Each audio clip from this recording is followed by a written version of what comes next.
insane. Crumbling towers, streets in flames, forgotten heroes, who knows their names? Broken futures, shattered dreams. Hello, friends. This is Sam Chaney reporting for Weaponized News. Today, May 12th, 2025. Thank you for joining us on this Monday edition of Weaponized News. We have Adam Ruckus on the line with us from Alternate Current Radio to co-host through Monday's news. Let me get through it to not leave him hanging so long on the line.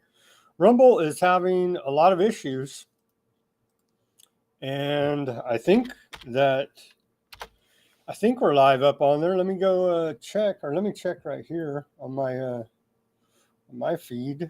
It says we're streaming there, so shout out to the Rumble audience. Sorry, the chat is not going to come through here on my side, so I have to check in on the actual channel to see the chats. We'll do that at the end of the show. We are live on there, but they're having issues at Rumble, and they put out a statement on Thursday saying they were under attack. What did they say? Rumble says Rumble's experienced a large-scale DDoS attack, and our engineers are currently investigating denial of a service attack. And that was back on May 9th on Thursday. So I'm thinking something got broken in this whole deal.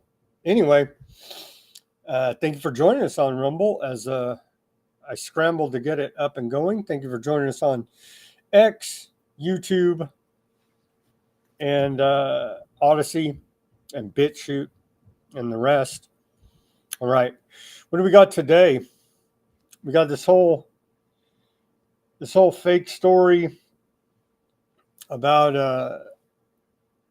that spread that went viral on the interwebs about Macron and Starmer and the German guy Mertz, allegedly with a bag of cocaine and a sniffing spoon. I don't think it was that. We'll go over that.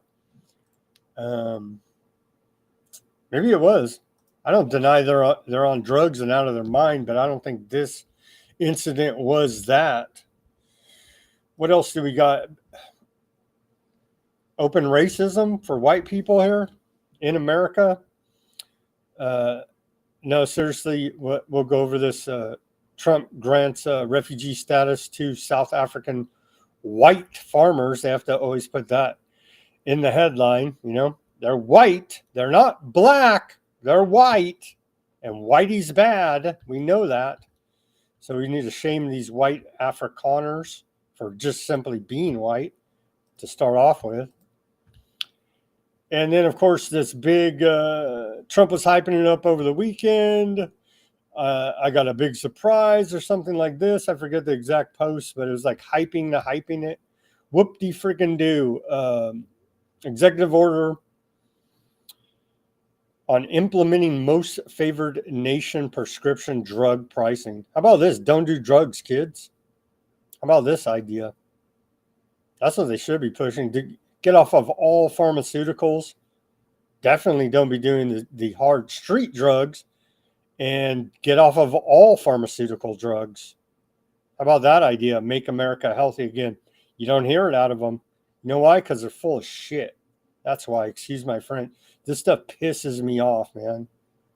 Because it's fake, right? It's fake. And they're not getting to the root of the problem, which is get off of all of these drugs. What else do we got? So a lot about that. And what's up with this whole thing? The alleged falling out between Trump and Bibi. I'm not buying it. But that's what some reports out there on the interwebs are trying to sell, because old Trump says that we're not going to bomb the Houthis there in Yemen anymore. And we did get back, that is, America got back Eden Alexander, an alleged Hamas hostage. I'm having a hard time believing any of this, honestly. But we'll report on the narrative and how it goes here for you at Weaponized News and give you some some of my analysis and Ruckus analysis about what's really going on here. I'm not buying any of this stuff, man. But this guy allegedly was Aiden Alexander. He's free now. Was allegedly held by Hamas for 584 days. Really? Okay. What else? The China,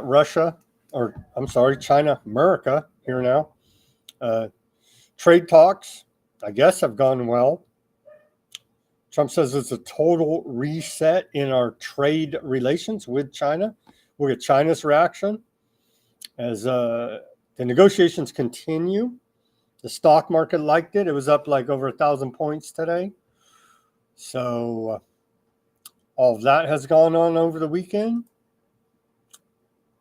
Here in California, the dictator governor, Gavin Newsom, has announced that they're going to finally, I don't believe this either, but that's what they say, is they're going to get rid of the homeless encampments here. After throwing in billions upon billions, now they're going to throw in another 3.3 billion to get to clean up the homeless in California. I don't believe any of it, but we'll report it. So at least we have a record of the never-ending lies and theft by this criminal government against us. We'll tell you what they say they're going to do. They're not going to do it, but it's what they say they're going to do. They've been saying it for like the last 20 years. Newsom has, anyway, about cleaning up the homeless problem here in California. So the economy, a little bit about the economy, the tariff war, the trade war with China. Then we got geopolitical international news. Looks like we are going to see some peace negotiations between Russia and Ukraine. They're in Turkey. And so that's sorting out. Looks like May 15th. So what is that? This Thursday, they're going to start peace negotiations. Which is good. Stop killing people. I don't believe that either. I don't believe anything anymore because they continually lie. And then, of course, we have Aardvark genocide news. The genocide continues there. And there are, looks like there's some firefights sparking up there in Libya. Who would have known that after we destabilized that? We came, we saw, he died, Hillary said and laughed. Remember that? Well, Libya is still pretty bad shape. Hillary loves it, of course. And then, who's it? The Financial Times? I think it was Financial Times I saw reported. The Economist, excuse me. The Economist has put a higher death toll on those killed in Gaza genocide here now. Their official establishment media source, I don't know. Believe them either? Probably not. Okay, let's get to this day in history. On this day of May 12th, going way back here, and allegedly the start of the idea of, Western liberty and freedom and all that stuff. Going all the way back to the year 1215, the Barons' Ultimatum. In the year 1215, English barons serve an ultimatum on King John, which eventually leads to the creation and signing of the Magna Carta. Originally started all our freedom and stuff, right? Allegedly. Fast forward now all the way to 1797. Napoleon I of France conquers Venice on this day. Then we fast forward to 1902 here. And it's not that there's wasn't a lot going on in between now and then, but to parent down and summarize a little bit for you, in 1902, we saw 140,000 miners of coal in Pennsylvania go on a strike called by the United Mine Workers after the owners have refused to recognize the UMW, negotiate, or submit to arbitration. Quite a large strike there for coal miners. In 1908, on this day, wireless radio broadcasting is patented by Nathan B. Stubblefield. In 1921, National Hospital Day, first observed in the United States. In 1932, the Lindbergh kidnapping. The body of the kidnapped son of Charles Lindbergh is found in Hopewell, New Jersey. Very sad, tragic event there indeed. In 1942, we saw 1,500 aardvarks gassed in Auschwitz, allegedly. In 1958, we saw the formation of the United States and Canada form the North American Air Defense Command, NORAD, on this day. In 1963, race riots in Birmingham, Alabama occurred. In 1968, we saw the March of the Poor reach Washington, D.C. under Reverend Ralph Abernathy. In 1997, Russia and Chechnya sign a peace deal after 400 years of conflict. So see, Russia could sign a peace deal, maybe. 2020, everybody's favorite year here now, recently. The year 2020, let me get to this ridiculousness. And this is the official story, and we're sticking to it. They're sticking to it for sure. Because God forbid we question the official narrative here. But in the year 2020, Wuhan, the alleged epicenter of the bat outbreak, draws up plans to test all 11 million residents after it records a new cluster of 6 cases. So how does this make any damn sense? 6 cases and we're going to test 11 million residents? Okay, I trust the science. Whatever, dude. And in 2023, on this day, Linda Yaccarino became CEO of Twitter, then now X. And she told us subsequently, you will have freedom of speech, but not freedom of reach. And isn't that true on X? Indeed it is. Indeed it is. I did better under the liberals, Jack Dorsey, whatever you want to call him, than I have done under the Yaccarino Musk reign there on the Twitter X platform. That's for sure. All right. So we'll segue here. We'll do a segue of this comedy piece. It's very short because this was all the rage on the interwebs this weekend.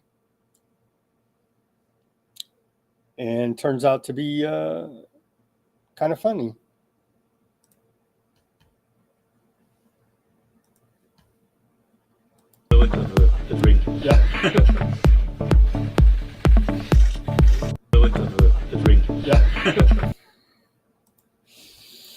Marcus, how are you doing this Monday? Oh man, that's really good. That's funny stuff. I know that we're probably going to talk about that, but I do have some exciting breaking news for everybody regarding the impending Trump announcement. I have it on good authority that the president is going to offer personally, in person, he will meet with each world leader that he's issued tariffs against and offer them a deal. And the deal involves a lifetime membership in the Trump Steak of the Month Club. So he feels that his Trump steaks are going to be the ones that will get things going again, fix the economy. It'll be great. We're going to make America great again with the steaks. So yeah, there you have it. I just hope that they're real and not virtual. But I'm all right. Too bad I can't eat steak, unfortunately. Is that real? We'll get to some more ridiculousness from Trump, but this ridiculousness, yeah, I guess let's watch the video. This was all the rage on the interwebs. And I was like, yeah, I don't know about this. But the conspiracy theorists on the interwebs are claiming that Macron had a bag of cocaine, and the old Merz, their German dude, was the chancellor of Germany, had a cocaine sniffing spoon there, and they left it on the table to be caught on camera. Let's watch this clip of the alleged event. I'd never really bought it 100%. Now I'm really not buying it. It's a long walk. I'll be back in Poland. And through my bathroom, huh? Yeah. It's literally. We came through Germany, and then we made it to France. German bedroom and we got through the border. Right. Make a photo, and after that you will be allowed to have a drink. Yeah. Super. Yeah. On va bien. Ok, c'est bon. Merci. Merci. Merci, Gab. Thank you. So what do we make of this? He does look suspicious, but I don't think that was a bag of cocaine. I think it was a Kleenex. Why is he so concerned about a Kleenex? I think it was a bag of adrenochrome. To be completely honest with you, no. I discussed my theory about this yesterday on Sunday Wire with Patrick Henningsen, and I immediately, my spidey sense was telling me it's probably not cocaine. It probably just was a snotty tissue, and he wanted to get it out of the picture real quick. Because it's a picture, because there were all those photographers and they were about to snap a picture. The guy said something in a foreign language. I don't know what, but I'm pretty sure it was like, okay, hold it, smile, freeze, whatever. And the guy was in a hurry to hide whatever the non-photogenic thing was. Now that was my running theory until today, when I didn't even realize about the spoon thing.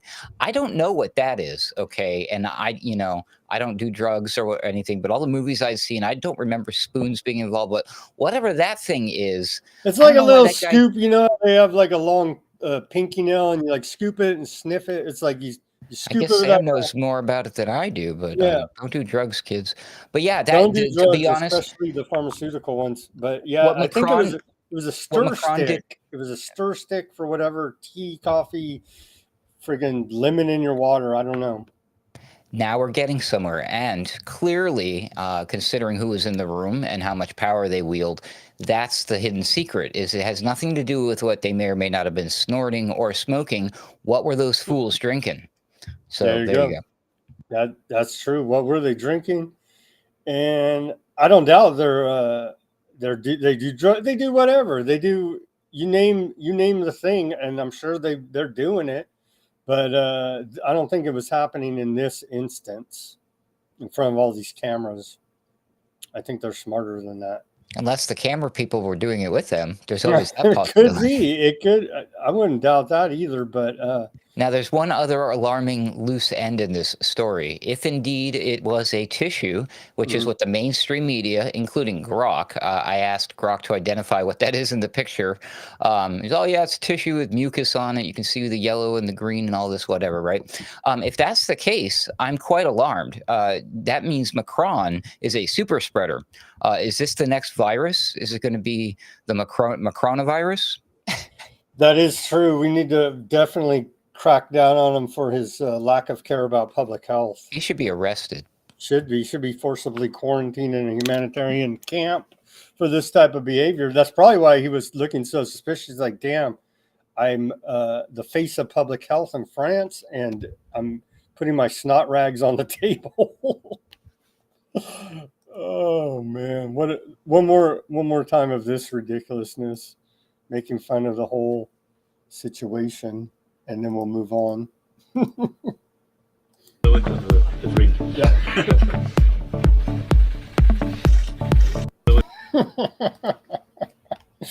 Oh man, but the big guys pushing it were Alex Jones, and the big conservative right wingers were Alex Jones and Dinesh D'Souza. They both said that's a bag of white powder or a bag of cocaine. And it's like, come on, guys. You can do better than this. Yeah, not surprised. All right. So that was a big hoopla over the weekend. Literally looks like a made-up nothing burger story, honestly. Okay, A nothing booger in this nothing case. booger. You get that? Yeah. Okay, Trump claims white farmers in South Africa are target of genocide. Let's watch this clip from Trump as we're welcoming in white farmers from South Africa, because that's what every headline has to let us know, that they are indeed white. I want to ask you about South African refugees. Dozens of Afrikaners who claim discrimination in their home country are heading to the United States, Right. where your administration is going to welcome them as refugees. Now, this comes as you've halted virtually all refugee admissions for people fleeing famine and war from countries like Sudan and the Democratic Republic of Congo. Why are you creating an expedited path into the country for Afrikaners but not others? Because they're being killed, and we don't want to see people be killed. Now, South Africa leadership is coming to see me, I understand, sometime next week. And, we're supposed to have I guess a G20 meeting there or something, but we're having a G20 meeting. I don't know how we can go unless that situation's taken care of. But it's a genocide that's taking place that you people don't want to write about. But it's a terrible thing that's taking place. And farmers are being killed. They happen to be white. But whether they're white or black makes no difference to me. But white farmers are being brutally killed, and their land is being confiscated in South Africa. And the newspapers and the media, television media, doesn't even talk about it. If it were the other way around, they'd talk about it. That would be the only story they'd talk about. And I don't care who they are.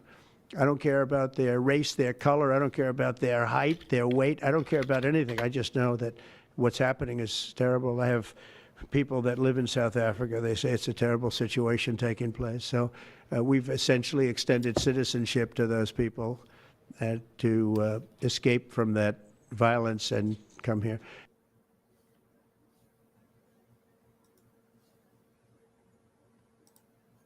What do we make of this? Are they legitimate political refugees? I don't know, but Trump was almost quoting, it sounded like a Michael Jackson song there. Like, if you're a South African farmer suffering genocide, I don't care if you're black or white. And I don't know why he's so concerned about him going down there. Did you see that dude? He looked orange as cray. He was super orange in that video. I don't know what's going on, but I was just mesmerized by it. I'm like, wow, I see it now. He's super orange. So he probably should be safe. I don't think they would consider him white. I don't think they're going to genocide Trump. But yeah, this is a shame. But it's interesting that he's willing to talk about genocide. That's great. But look, he looks orange. I'm not crazy, right? He does look orange. Did PBS use some kind of filter to orange him up? Or was this one of these Vance Trump makeup sessions where Trump puts the black eyeliner on Vance and Vance puts the Cheeto dust on Trump? I don't know. Maybe he's AI. Maybe it is all AI and all fake CGI. Who knows at this point? But okay, here is the actual the hateful white people. This U.S. officials greet white South Africans. C-SPAN has to tell us again, they're white. We didn't know. To whom the Trump administration has granted refugee status for being deemed victims of racial discrimination in their home country. As we know, you can't be racist against white people because they have no inherent institutional power, as we're told by the Black Power groups. And so let's watch this clip from C-SPAN all about the hateful white people from South Africa. I wonder what color they are.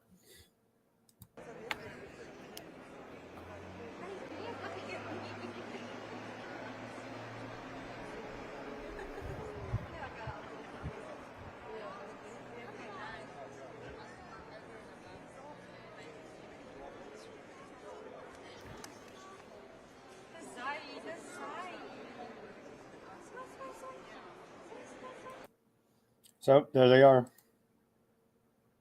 Exciting, huh? I'm yeah. What the heck?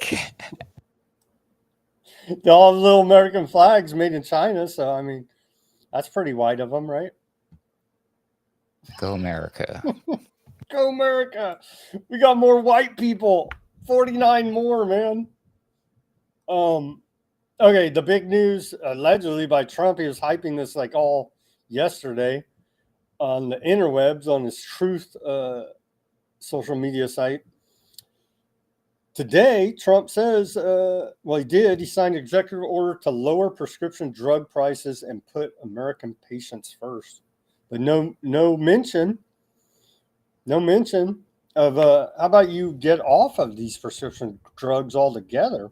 How about this idea? He says, starting today, the U.S. will no longer subsidize the health care of foreign countries and will no longer tolerate profiteering and price gouging from big pharma. So see, Trump's standing up to big pharma there, Ruckus. What do you think of this development? I don't know. From what I understand, what it is he's requesting that they volunteer to cut back their prices. So it's another nothing booger. He said it's the most consequential thing he's ever done. Is that the announcement? That's what he said. Do I have where's the post by him? Okay, I can remember this by memory. So he said in advance, my next truth will be the most important and impactful I've ever done, or something like that. To paraphrase him, something like this. He says, enjoy. Yeah. At the end, his last word is enjoy in all caps. Okay. Mm-hmm. And that's what he gave us. This guy's he's terrible. He's terrible in his announcements. I'm like, this is like it feels like a little bit like the sky is falling, Chicken Little kind of effect. Maybe you see what I'm saying? It's weird that he gets everybody like on the edge of their seat, and it's like that's it. It's stupid.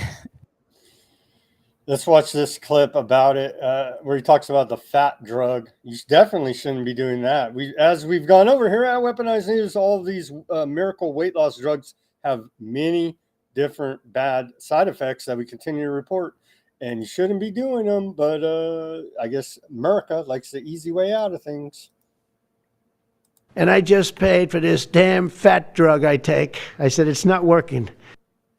I mean, I'll tell you a story. A friend of mine who's a businessman, very, very, very top guy. Most of you would have heard of him.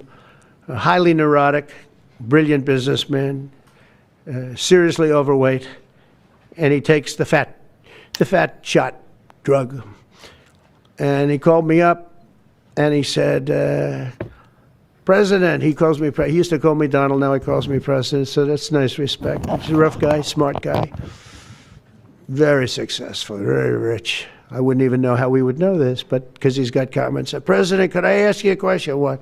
I'm in London, and I just paid for this damn fat drug I take. I said, it's not working. He said, I just paid $88, and in New York I pay $1,300. What the hell is going on? He said, so I checked, and it's the same box, made in the same plant, by the same company. It's the identical pill that I buy in New York. And here I'm paying $88 in London. In New York, I'm paying $1,300. Now, this is a great businessman, but he's not familiar with this crazy situation. 88, Ruckus. Fat drug. I can't get over the whole fat shot drug or whatever he called it. What the heck? Wow. I presume he's talking about Ozempic or something, right? I think that's what, and he says it's not. He tells the guy it's not working. It's not working. Yeah, that was funny too. He does have good one-liners. Okay, one more clip. This is from the White House. 4 hours a day about. They say we'll slash the cost of prescription drugs and we will bring fairness to America. Drug prices will come down. We're going to cut out the middleman and facilitate. This is where I got the title of the show, part of it, and facilitate the direct sale of drugs at the most favored nation price directly to the American citizen. That's a quote from Trump. So he's your pusher. Exactly. Exactly. Starting today, the United States will no longer subsidize the health care of foreign countries and will no longer tolerate profiteering and price gouging. For the first time in many years, we'll slash the cost of prescription drugs, and we will bring fairness to America. Drug prices will come down. We're going to cut out the middlemen and facilitate the direct sale of drugs at the most favored nation price directly to the American citizen. I'm just so grateful to be here today. I never thought that this would happen in my lifetime. This is the most powerful executive order on pharmacy pricing and healthcare ever in the history of our nation. By getting our allies to pay a bit more, we'll course correct a problem that's gotten out of hand. We're standing up for the American consumer who's been paying far too high prices for far too long. We didn't take an oath to heal patients and then watch their life get ruined financially. We're going to do everything we can at the FDA to support this executive order. It's transformative. Thank you, Mr. President.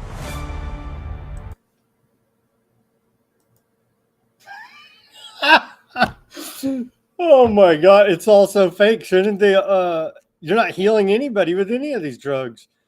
Shouldn't the idea be get off of the drugs? But no, our big healthcare. You saw them all up there, all the mahas, and not one word about, hey, let's try to get everybody off of these drugs. I don't know. These White House sizzle reel short videos are like a drug. They're damn good, man. Way to go. Bravo. Like, you got AI helping you with all this stuff. I hope they're paying a human to do all that editing at least. But yeah, all of this stuff is slick and quick. They're on the fly. They get this stuff done fast. And that looked like, that was pro. It was nice. It was good. Way to go, White House. Biden certainly couldn't do any of that crap. I must admit. So saving the country, saving the world with slick promotional propaganda. Trump's got the best propaganda out of them all, Sam. He does indeed. He's a great marketer. That's for sure. Make America MPA. Anyways, make propaganda great again. MPGA. And look, upon this news, all of your big pharma stocks are up. I don't know what else we could want. Let's watch this short clip from Fox Business with Bobby Kennedy. And they, of course, isn't it wonderful? All the big pharma stocks are up. There are some critics of this who say, look, these are price controls, almost neo-socialist price controls on drug prices. What's your answer to that? My answer is it's getting rid of price controls because the European governments have told the drug companies, here is the maximum price we're going to pay. We're not going to pay any more. If you don't give us this price, you can't sell it in our country. That is the epitome of a price control. President Trump is returning the marketplace to this and saying, look, we're going to have a global marketplace. We're going to pay the same thing in one country as we're going to pay in the other. And we're going to stop subsidizing healthcare costs in Europe. So we are subsidizing socialized medicine in Europe on the backs of U.S. patients who are going bankrupt to pay these prices. The number one cause of bankruptcy in this country now is healthcare costs. Yep. And we have all these Americans who, we're getting them better, but then they are bankrupt and they have no money in order to subsidize price. We're not getting them better. What is he talking about? Who is that? What did you do with RFK Jr.? This is getting ridiculous at this point. Like, seriously, what the F? Oh, well, thank God we dodged a bullet and we got RFK Jr. and like, what are you talking about? I miss Fauci, man. At least Fauci got a pardon, and so I feel better about that. Okay. No, but seriously, what are all these clowns talking about even? It's just beyond the pale of ridiculousness. Yeah, the elephant in the room is that we shouldn't have all these people on all this drugs and healthcare to be even going bankrupt. That's Rockefeller medicine by design. Until you, this little nothing is literally going to do nothing to help that. Oh man, like the only drugs that you honestly should be on, if you have some type of, I can't even get into it now. We can't give medical advice. Okay, continuing. What does that tell you? Yeah, we can't even talk about it on the YouTubes. Okay, here's our real president, Bibi, shadow president. he's saying that, yeah, he had a big hand in this, his military, in the release of Aiden Alexander. Let's hear from our shadow president with his yellow ribbon there. זה רגע מרגש מאוד. עידן אלכסנדר חזר הביתה. אנחנו מחבקים אותו, אנחנו מחבקים את משפחתו. זה הושג בזכות הלחץ הצבאי שלנו והלחץ המדיני שהפעיל הנשיא טראמפ. הדבר הזה זה שילוב מנצח. דיברתי היום עם הנשיא טראמפ, הוא אמר לי, אני מחויב לישראל, אני מחויב להמשיך לעבוד איתך בשיתוף פעולה הדוק, כדי להשיג את כל מטרות המלחמה שלנו. לשחרר את כל החטופים ולנצח את החמאס. זה הולך ביחד, הדברים משולבים זה בזה. There you go. He's committed to working together, so all those rumors of a falling out. I don't know, man. X was all abuzz today and yesterday. I don't know. The pulse seems to, the temperature is that, I heard that according to sources familiar with the matter, Bibi Netanyahu is ready to prepare Israel with a statement that says something to the tune of, we have to get ready to take care of ourselves without help from America. Oh, my. That's what Aardvark News was reporting. I read that too in Aardvark Times, Aardvark Post. Simply not true. It's just not true. Bunch of hearsay. Yeah, it's ridiculous. It was hopium. reported. It's a bunch of hopium is what that is. That they actually got a soul. No, here is this should help everybody, ease everybody's mind about all this nonsense. Here's Trump with his little hat. There you go. And so, yeah, he's turned a corner in his thinking here. A picture says 1,000 words. In this statement put out by Trump, he says, Eden is coming home. Well, we know the Aardvark government told us continually that it was never about the hostages, but whatever, dude. He says, I am happy to announce that Eden Alexander, an American citizen who was held hostage since October of 23, is coming home to his family. I'm grateful to all those involved in making this monumental news happen. I don't know, doesn't it just feels all fake? Like, was this guy really held hostage in some underground tunnel by Hamas terrorists? I just have a hard time believing any of it, honestly. We're just happy he's home. Yeah, well, that's good enough for me. Thankfully, we have another dual citizen back in America. I don't know what we do. No, that's the honest to God truth, because no matter who or what he is or what any of this is, it's now nothing because he's been taken out of the equation. So if this is some sort of weird psyop, don't even worry about it. The psyop's over, right? Good. And he's home and healthy, and so good for you, buddy. Now, of course, tomorrow we'll hear about something terrible that happened to him. I'm sure. They're already saying that an airplane fell out of the sky. It was terrible. He was treated like a dog, but I mean, hey, you're a hostage to the worst terrorist organization since Al Qaeda. So I mean, come on, what do we expect here? But he I do expect, without hearing anything from him, that the media will insinuate that anytime he says something, they're going to say, oh, if he says anything other than the mainstream narrative wants them to believe, they're going to be like, oh, he was pushed under duress to say that, he was mind controlled by Hamas. Yeah, exactly. So expect a lot of that, I imagine. Here is, to pull on your heartstrings there, here's the emotional call to his mother, actually. And this did happen on Mother's Day yesterday. Very emotional. Oh my God! Oh my God! Oh my God, Idan? Idan?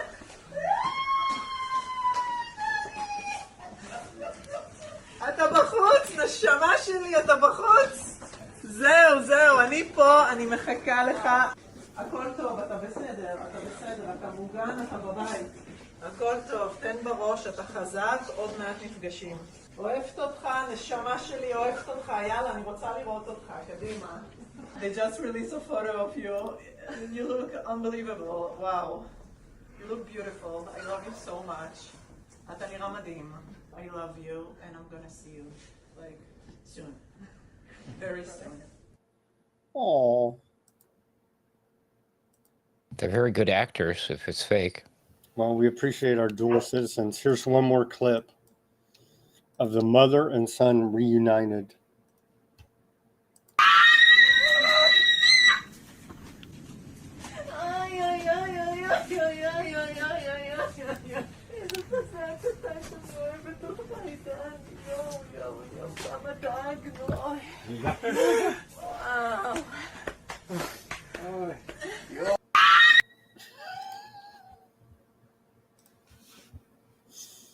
I think I'm going deaf from the way that lady screams, but again, happy for them.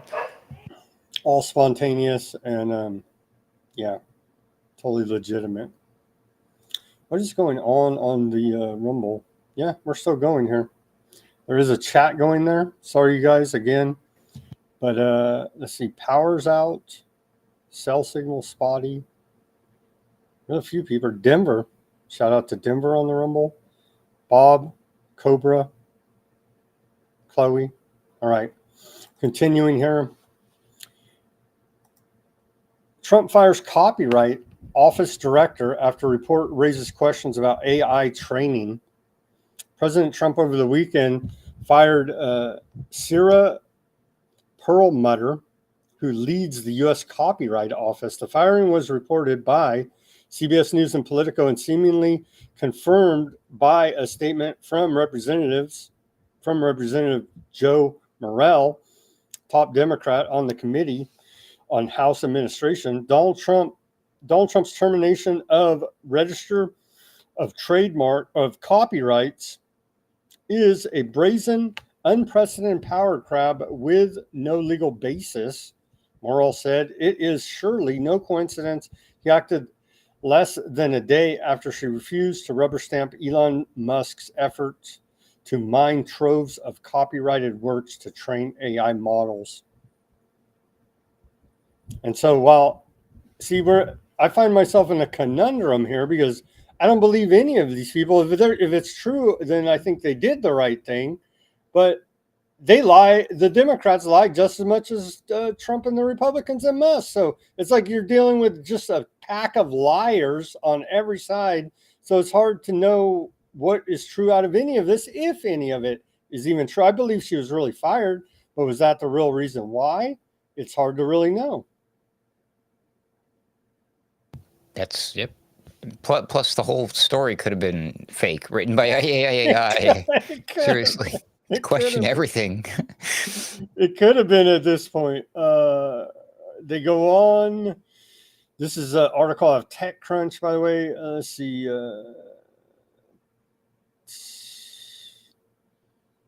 They're claiming that Musk wants to raid copyrighted material to train AI. Could be true, but I thought they all did that anyways. I like what the heck? I'm calling yet again another nothing booger. Yeah. Because like, wasn't this the thing? Like, where else are the language learning models been training themselves? For the longest time, they just had free reign until people realized or caught on. Like, hey, they're stealing my works, my printed material, my articles, says the New York Times. My copyrighted material, yeah. Best-selling author. I mean, all of this stuff is out there, and it may or may not necessarily. It's not like the AI purposely like jailbroke, like we illegally downloaded a copy of the Stephen King book from Amazon. It's just that these things have been out there for so long. Someone else has already pirated that it's out there. It's on an unknown website with a link somewhere for free. So it's just the AI has the same access to all of the amounts of information that we as humans do. It just does it much faster. So to make an argument that the LLM is illegally training itself on other people's data, isn't that kind of making the argument that it's illegal for us to consume that data, that information, that content as well, because it's informing us, training us, teaching us in a way? If we're using it to build some type of database like it is, maybe. I'm building a database in my head, Sam. My memories, my like, is that against the law? Do I owe money? Did I violate a copyright law? If I remember a quote from like, oh, my favorite line from the movie Jaws is "Smile, you son of a bitch." Oops, did I just violate copyright law? You may have on YouTube and Facebook. They will flag you for that. Oops. Copyright Office says that, well, it's not possible to prejudge the outcome of individual cases, there are limitations on how much AI companies can count on fair use as a defense when they train their models on copyrighted content. For example, the report says research and analysis would probably be allowed. There you go. The way I understand fair use is if you turn it into a transformative work, which is we take whatever, a Michael Jackson, or let's just say Ye Kanye West, whatever the hell his name is. We take his new Hitler video music and we give commentary on the front, we play it, and then we give commentary on the back analyzing it, and then we put that piece out. Then we've made it transformative, and it's fair use at that point, is the way I understand how it's supposed to work. None of these big tech companies follow that. And if you have anything 5 seconds of music that's copyrighted, regardless if you make it a transformative work or not, they flag you, and they're whoever has the copyright on that is claiming monetization on your video, regardless if you make it transformative or not, for fair use. Is where we are at today, in my experience, on these interweb social media platforms, Ruckus. I wonder if they can gatekeep the AI. Could they really fine tune everything to where they know that Ruckus doesn't, my brain chip ratted me out and told them that I don't have an Amazon subscription for Amazon Prime. So when I search the internet, I don't get all of the information from the chat bot. I just get the free stuff. But if they know I'm an Amazon Prime member and they know that this month this book is for free, then it's safe. It's safe for that chatbot to reveal that information to me because I already paid for that privilege. Maybe they could do something like that. Maybe they can. See, you never know. What do we make? Is this another nothing burger? It kind of feels like we're building on our burger having something other than just soy, tofu in it, like real beef. Maybe we'll get the grass-fed beef here on the show. But Trump double dealing. He got this $500 million jet allegedly from Qatar to be the new, or 400, I've seen different estimates, 400 million, 500 million, Boeing 747-8 jumbo jet as a gift from the royal family of Qatar. Is this double dealing, pay for play? What do we make of this? The Qataris clearly have it out for Trump. Why are they giving him a Boeing? Those things fall out of the sky. Remember the nuts and bolts and doors fly off and stuff like that. Yeah, these are expensive planes. Do we have images? Did I have an image? Thought I did. There was a lot of. Come on, Sam. You've never given somebody a jumbo jet airplane as a gift before? No, I haven't. Everyone it's a common gift. You're out of the loop.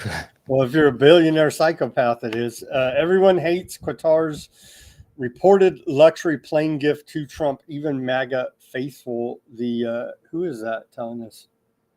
I think that's Bloomberg.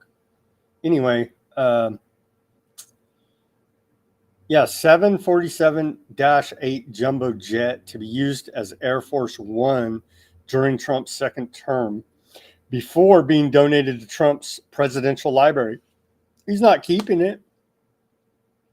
Would he accept it if it came from China, or would they be like, oh, no, sir, you can't do that because they could have equipment on there that could spy on you? But that's okay for Qatar to do that? What's up with that? What if it came from Russia, God forbid? That would be the end of the world right there. It sounds like a national security threat to me. You don't know what somebody could have done to that airplane. I think it's not safe. I say, don't do it, Trump.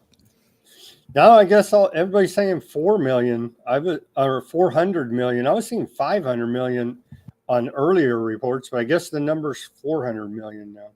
Is how much the estimated value. Well, here's Trump's reply to anybody questioning his $400 million jet. He says, so the fact that the Defense Department is getting a gift free of charge of a 747 aircraft to replace the 40-year-old Air Force One temporarily in a very public and transparent transaction. So bothers the crooked Democrats that they insist we pay top dollar for the plane. Anybody can do that. The Dems are world-class losers. MAGA. Oh. The Republicans believe in hard work. Oh, wait a minute. Yeah, I don't know. I think I'm going to change my tune. I'm pro-Trump getting the plane for free, pro-Go America. I don't want to sound like one of those crazy Democrats just for questioning this whole thing, you know.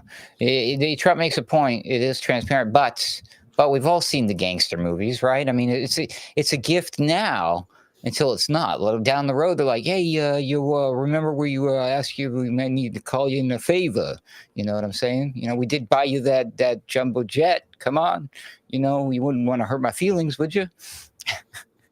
I don't think that's how the Qataris operate. That's more like the Italian mafia. Sorry. I think they probably all operate that way. And that's a great segue to pay for play, theme of this segment. Auction to dine with Trump, as we continue to report, creates foreign influence opportunity. When the bidding stops today, the top buyers of a Trump family crypto coin will win a tour of the White House.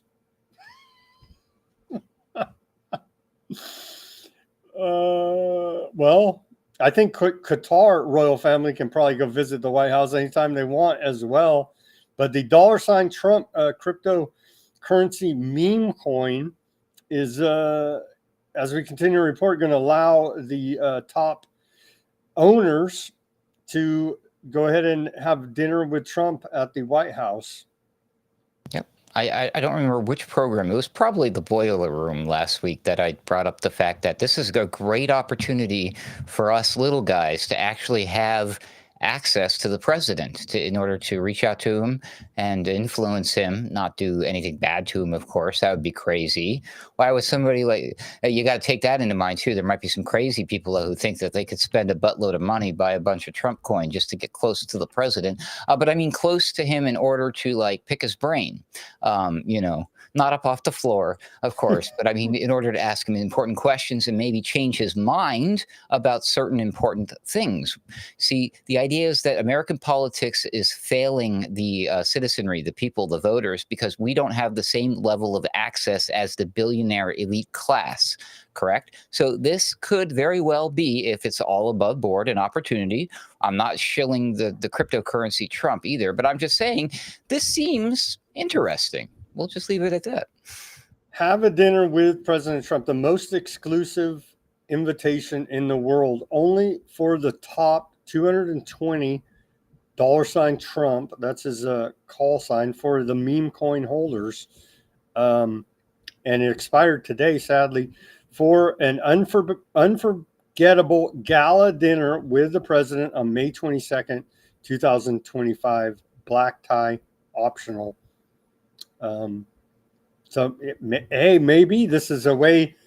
I thought we were already a democracy, but to cut through the oligarchy of billionaire access to the president, maybe this is a sidestep to financially democratize people's access to the president, as you're saying. I thought we already had that, but apparently not.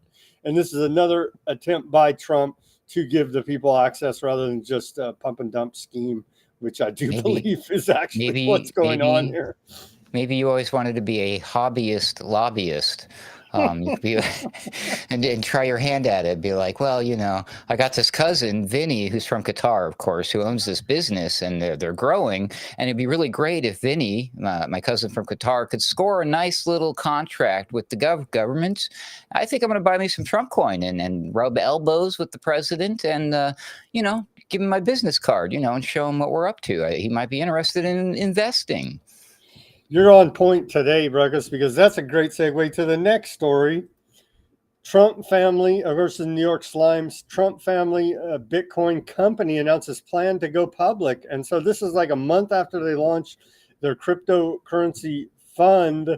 Now, American Bitcoin, a cryptocurrency firm co-founded by Eric Trump, said it was merging with a company traded on the NASDAQ, and the latest expansion of the family's investments in crypto.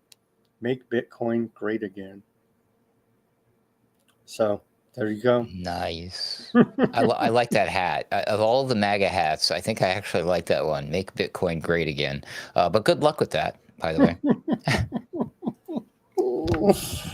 Oh, man. Bitcoin was great. The original white paper, what it was intended to be, was a peer-to-peer digital currency, transparent and decentralized and unable to be seized by any government, individual, corporation, etc. And it was deflationary and had a limited supply. All this fun stuff that makes it real money until someone decided, hey, let's just convert this to digital gold and call it a store of value and then buy all of it and raise the prices and everybody else gets left in the dark. Haha. It's gamed, obviously, now, and it's gone far away from peer-to-peer magic internet money, that's for sure. So as we continue to report here, what is up with DOGE? And now people are starting to catch on. It feels like Weaponized News is a little bit ahead of the news. Musk promised budget cuts. He delivered a panopticon. And so the DOGE, the secretive White House initiative founded by Elon Musk, was sold to the American people under the guise of cost cutting. In this regard, it has failed. After more than 110 days of austerity theater, DOGE has shaved just, I guess it's up to a few billion now, 2 billion. I think it's about 200 billion off the annual federal spending, as Musk promised at the beginning of this whole endeavor, a savings of $2 trillion. But now it seems DOGE is digging into Social Security Administration, and we'll get to that, and getting it at everyone's private data to train their AI on and increase the surveillance police state under the watchful eye of Palantir. That's where we're at here now. I'm sorry to tell you, MAGA. Well, Elon Musk he's got a brilliant business model to overpromise and underdeliver. That's always a good way to do things. Well, wait a minute. Shoot, you shouldn't do it that way. What the heck? That's how Trump that's how he just did the drug thing. There right? you go. Maybe this is the new trend. Maybe we're doing it wrong this whole time. Apparently, Palantir, a data firm that creates analyst software for government surveillance, has been helping DOGE build its master database. If they are designing a deportation machine, they will be able to do that, a former IRS employee told CNN. Several DOGE employees previously worked for Palantir, which was founded by Trump and Musk ally Peter Thiel. The firm was recently awarded a $30 million contract from ICE to develop a new platform, the Immigration Life Cycle Operating System, to track undocumented immigrants and manage deportations. So there we go. There we go, indeed. So much for that. Like, well, we are going to just self-deport. You're deporting yourself. No, too late. Too late. Well, and that's a segue to more protests at this Newark, New Jersey ICE Center. And it feels like, is this all just part of the show as they're setting up, and we'll get to the federalization of local law enforcement. Conservative right-wingers used to warn about this forever, that this is what the Democrats are going to do, but turns out they couldn't get done unless it was a Republican administration, and they all will look the other way here now. And so here's some images of more rowdy goings on there at the Newark ICE Detention Center by Democrats. Feels like this is all part of a bigger story to push the federalization of local law enforcement. No,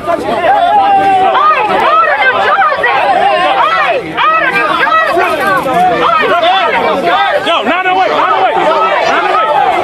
ICE out of New Jersey.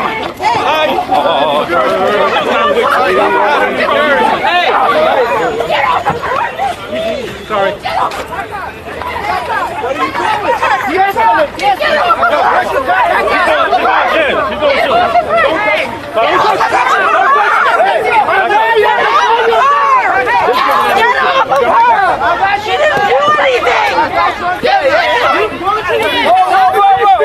What are you doing?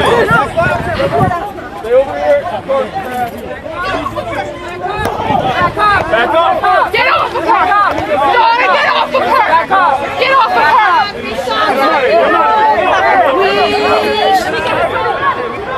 Guys, excuse me. Let me get his phone. Let me get his phone. Get my phone. Get my phone. You guys don't move out of the way. Get out of here. So you feel like going and protesting at ICE and getting arrested over the whole deal? And we went over on, I forget, Thursday or Friday. There are bad dudes being held at that ICE facility. They're not all, brain surgeons and rocket scientists, as we've been told. There are bad dudes there. What do you make of this? The Democrats putting on a scene with these protests in front of. I don't know what was going on. There was so much happening all at once. It was like, well, it's Democrats attempting to trespass at the federal ICE facility, and they're getting arrested for what? What are they going to do? I don't know. They're creating this narrative that something must be done. But what are they going to do? What if they're like, okay, yeah, they let them in there. Now they're in there. Now what?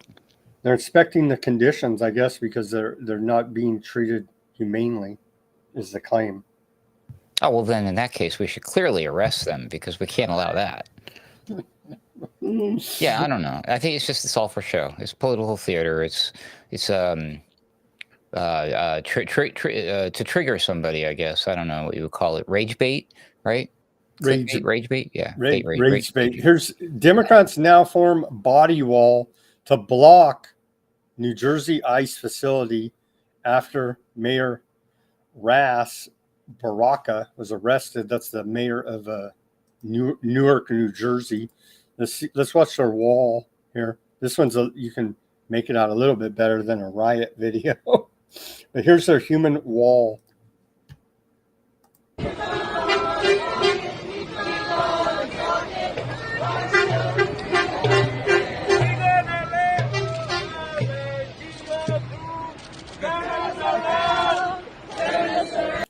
And so they're essentially blocking ICE going about their business with the business of immigration enforcement there. Meanwhile, the people inside, the immigrants, are starving to death. Hey, will somebody come and feed us already? What's the holdup here? All right.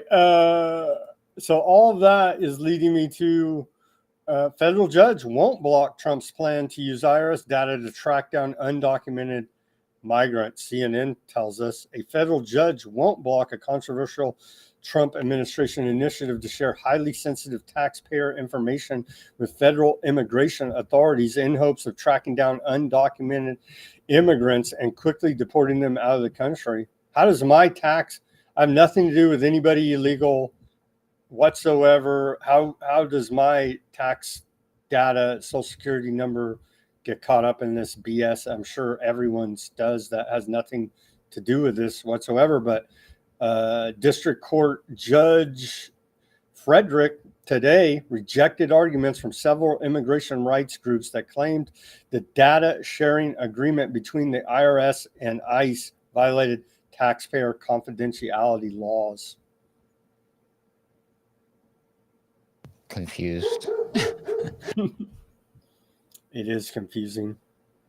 The data sharing deal allows DHS, which oversees ICE, to ask the IRS to confirm home addresses of suspected undocumented immigrants who are suspected of defying deportation orders.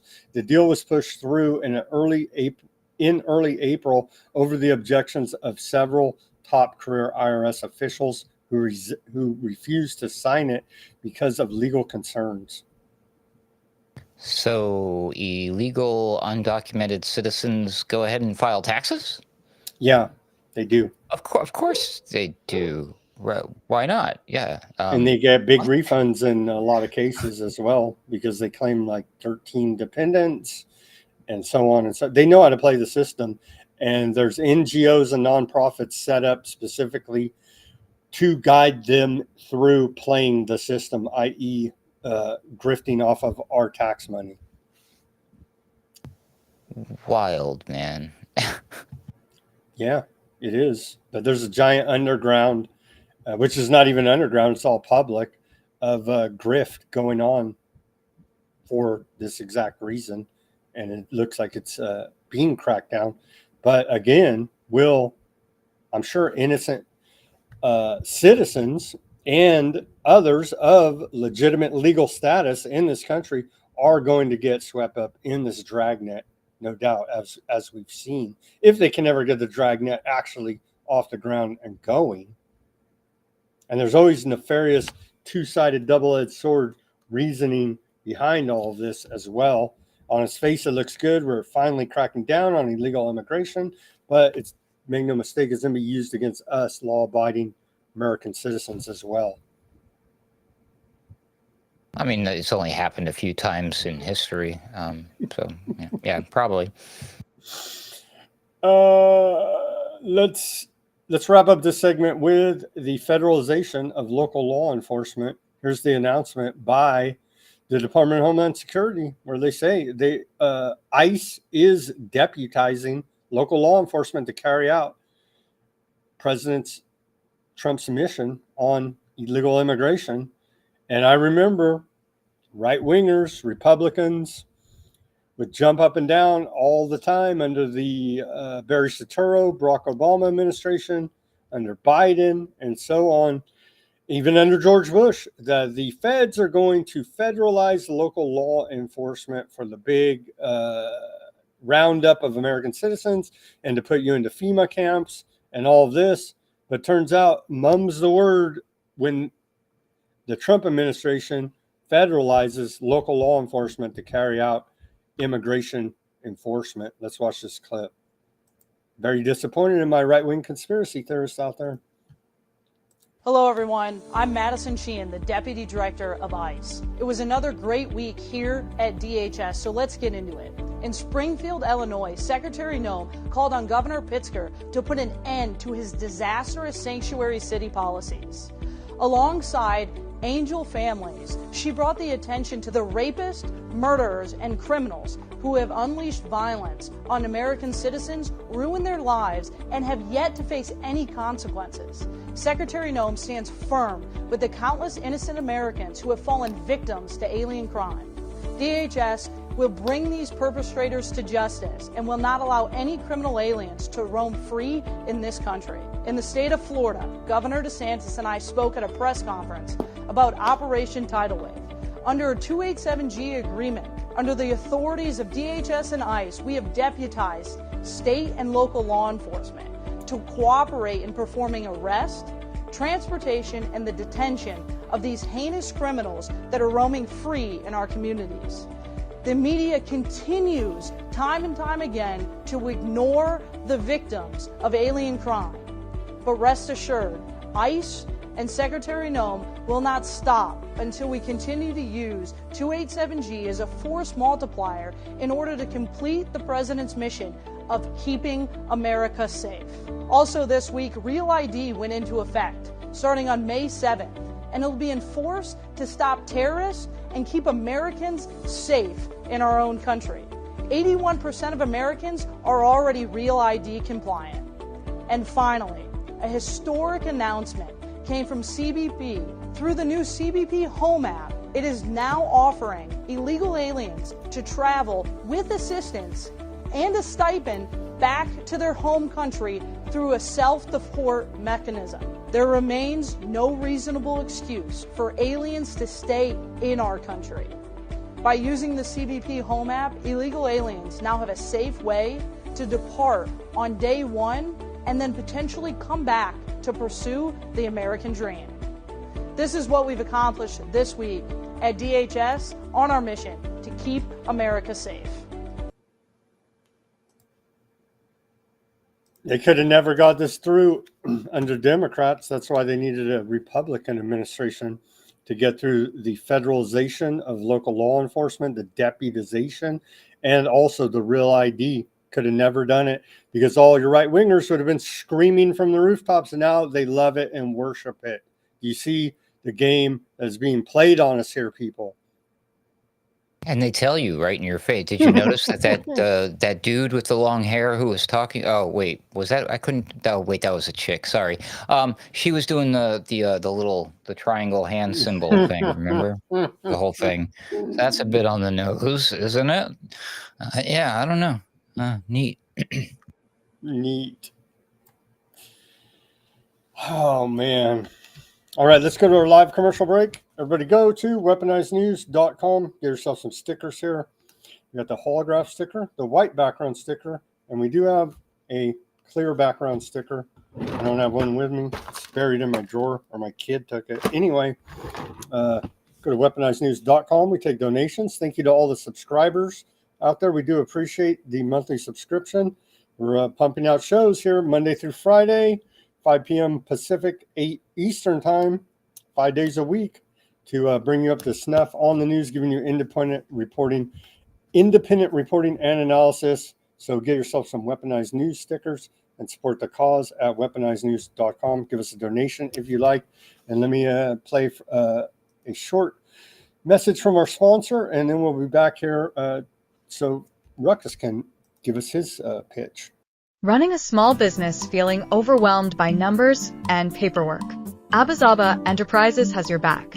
Our expert business solutions include accounting, QuickBooks support, payroll, taxes, and top-notch consulting. Let us handle the details so you can focus on growing your business. Business Solutions Accounting, QuickBooks, Consulting, Payroll, Taxes. Call 559-577-9250. Call Abazaba Enterprises today at 559-577-9250. Welcome back to this Monday edition of Weaponized News. Go ahead, Ruckus, and plug where people can find you and what services you're offering. Well, I got my content creation up at alternatecurrentradio.com. That includes the Daily Ruckus. Plus, you'll find my most recent appearances on the Weaponized News, as well as other podcasts. I was just on another one last Friday with Nature Boy called The Third Rail podcast. Of course, I was on Sunday Wire this weekend with Patrick Henningsen. I was on Boiler Room last week. That's all alternate current radio stuff. You can find all that there. Okay, so there's that. And then also as the word slinger, you can hit me up if you want some help with, like, let's say, a website. You need a Facebook page. You don't know what you're doing with your social media. You need some cool graphics, a thumbnail, audio editing, video editing. You want me to do like a script for you in a voice, anything like that. So all freelancing kind of stuff, but all done by a real human being rather than you trying to learn how to get these things produced for you by AI. How about that? So thanks, Sam. Go with the humans while they're still alive here before the Skynet is fully in place. Human lives matter. Human lives matter until robots have more rights than we do. Okay. I got to make a shirt that says that.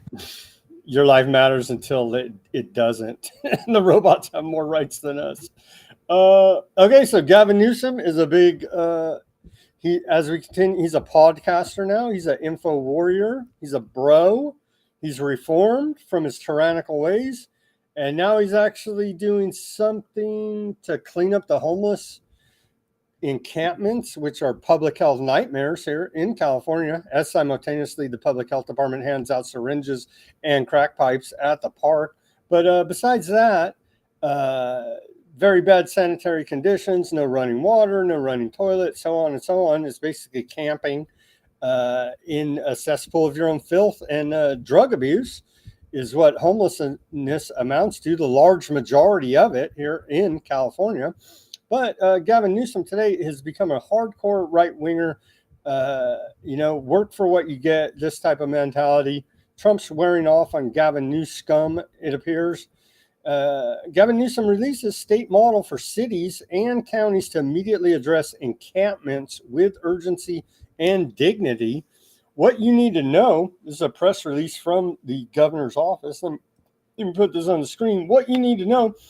Governor Newsom today released a model ordinance for cities and counties to immediately address dangerous and unhealthy encampments and connect people experiencing homelessness with shelter and services. That's already been in place. They don't want it. They want to party and do whatever they want to do and not comply with the rules of the shelters and services, and don't do drugs and drink and whatever the hell else crazy stuff they're doing, and have a curfew and get in some type of substance abuse treatment program. They don't want to do any of that, i.e. why they're camping on the street. Anyway, continuing here, backed in part by 3.3, that number keeps coming up, $1 billion in new Prop 1 funding being announced today. The governor is calling on all local governments to act without delay and use their authority affirmed by the U.S. Supreme Court to address encampments. It's a long time coming. Gavin Newsom actually campaigned for mayor of San Francisco 20 years ago on this same platform of he's going to help clean up the homeless crisis here in California. And it's exponentially gotten worse as he's risen in power in the state of California, from San Francisco San Francisco City Council to San Francisco mayor to lieutenant governor to governor of the state. It's exponentially got worse as we poured tens of billions of dollars into the problem, and it continues to get worse. Now he's taking $3.3 billion from Prop 1 funding, and he's going to throw that at the problem again for the last 20 plus years. And I don't have much faith in this initiative. What do you think, Ruckus? Is it going to finally be solved? It's going to be because it's $3.3 billion. Yeah, you're good. I mean, even though it's failed every other time, and even though the last time they said that it was going to work, it failed every time before that, this time it's going to work. Super serial. Promise. Here's a quote from Newsom. He says, "There's nothing compassionate about letting people die on the streets. Local leaders asked for resources. We delivered the largest state investment in history." Well, isn't that a blessing? They asked for legal clarity. The courts delivered. Now we're giving them a model they can put to work immediately with urgency and with humanity to resolve encampments and connect people to shelter, housing, and care. The time for inaction is over. There are no more excuses. The problem still is here, Ruckus. What are you going to do with these people that don't want to comply? Like here, locally, I know because my mother gives to the Fresno Rescue Mission. They don't take any government money, but they have a strict program. Like you have to be in for curfew at 10 o'clock, no drug use, no alcohol abuse, no prostitution, no street life, right? None of the street life activities is allowed there. And you got to get in some type of treatment program, job training to truly turn your life around. And if you're doing any of the street life behavior, then you're going to get kicked out of that program. And so these programs already exist, have always existed for a long friggin' time. And so if people don't want to get with that program to truly get off the street and turn their life around, they're not going to do it. And so what are we going to do with this large amount of drug addicts, dare I say, that are simply happy with living the street life and are not going to comply? We're going to see, I don't know, we're going to see a bunch of protests probably from, I don't know what we're going to see. Our cities in California even going to enforce this? Is this just another $3.3 billion taxpayer money boondoggle? Trump just needs to come out and do the thing with an executive order, sign his name, and very slowly, and takes him forever, to make it illegal to be homeless with the penalty of death. There you go. Problem solved. Soylent Green is people. Yes. Self-Soylent Green app. Soylent Green is people. Hey, I wouldn't doubt if it happens. They even admit here, reversing decades of inaction. Really? The Newsom administration is making significant progress in reversing decades of inaction on homelessness. The Democrats have been supermajority in the state for like the last 20 years. And so it's literally all on them. But they're like, who? What? Who? There's homeless people? What? Huh? It's just between 2014 and 2019, unsheltered homeless in California increased by approximately 37,000 people, more than double the increase seen during the Newsom administration, blah, blah, blah, blah, blah, blah. And they put out a little nice chart. I wonder how much they spend on this. And of course, there's this weird rivalry still for some reason between Newsom and DeSantis from Florida. Neither one of them are ever going to make it to be president. I don't think. It doesn't look like, but they still have this weird rivalry going on. And so, of course, we got this graphic. Of course, Florida, according to the state of California, is not slowing down homelessness, but California is really slowing it down here. Oh, man. Newsom calls on California cities to end homeless encampments. No more excuses. Again. California, why is California important? Because it is allegedly, according to their cooked economic data, the 4th ranked economy in the world. And so India jumped ahead of us for a minute there, but we jumped back ahead. And so California, if it was its own country, would be the 4th largest economy in the world, behind America proper, China, Germany, California is how it goes. And then India after that with their cooked GDP numbers. And so California's 4th ranked economy is tops in unemployment, poverty, and deficits. We see that out of Cal Matters. And so another way to look at the economic data and the ranking that was paraded as a great success all last week by Governor Gavin Newsom, he left out the unemployment, poverty, and deficits part of the equation that makes us the 4th ranked economy in the world. There's almost like some sort of this for that going on here. Like the fact that there's so much wealth concentrated in one area has created a huge wealth gap with those, a larger, more noticeable difference between the haves and the have-nots. I imagine that is a factor at play here, yeah? Indeed, California is the model for Hunger Games, essentially, because you have the very rich elite, and then you got a dwindling middle class, and then you got a very low class of poor people, largely illegal aliens or first generation Americans here in California to serve the elite. And news for you guys, I'm in that class as well. They don't need you anymore. They've been telling us for a while. And so we're on our way out, and then there's going to be those flying in the jets and everybody else eating Soylent Green, if you can even make it that far to the bread line, to the Soylent Green line. They're going to Gaza, California. Yay. They may very well. California's estimated $10 billion deficit precisely matches illegal immigration healthcare costs. It's just a maybe we're approaching it wrong and trying to get rid of the homeless when what we need to get rid of are the rich elite people. Like, we need to make the state poorer than it is now, and then everything will start evening out again. Yeah. At one time I would disagree and say, oh, you're just some kind of socialist that wants to redistribute wealth. But as it turns out, none of these people have earned their wealth honestly. It's all government contractors, insider games. And so it's all bullshit. They're all fake in some type of elite club, and the rest of us aren't. And that's how they're so damn wealthy. Not because they invented a better mousetrap. It's because they have special treatment in this economy, and it's all bullshit. Okay. And that's the reality of the situation here now. We don't have free market capitalism. We have crony. We basically have communism here, where the elite in the party rule over everybody else, and we fight over the scraps that they leave us. Bingo. That's where we're at here in America. Free market economy. Okay, moving on. How much more do we got? We got to speed up because we got more. How much are we going to cover?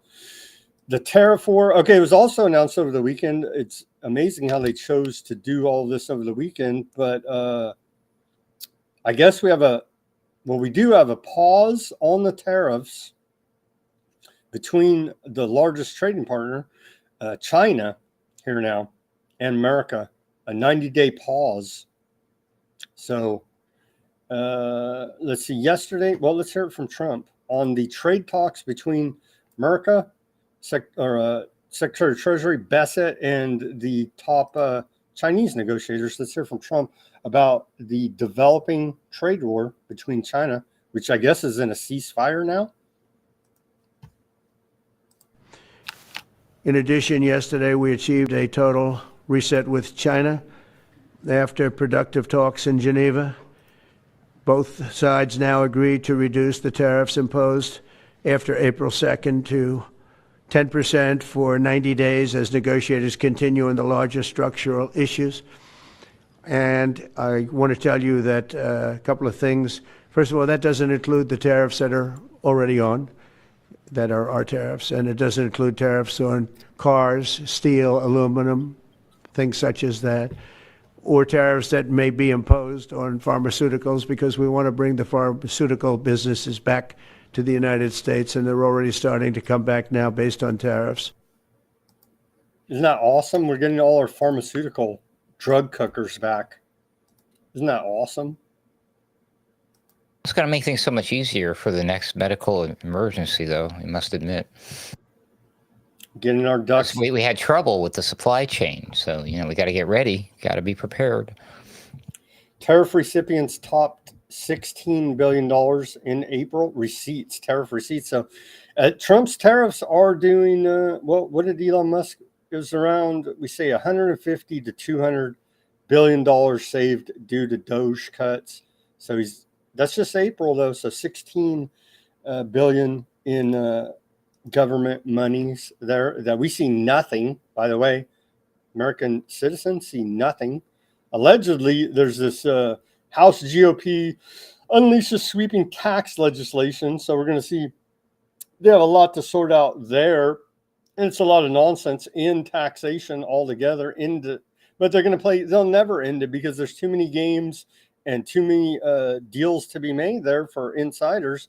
And so it's a great political economic weapon to be used against the American people and for their own leveraging of deals. And so, of course, we're never going to see the end of individual income tax as it was floated out there by the hopium dealers, Trump, i.e. Trump and Musk.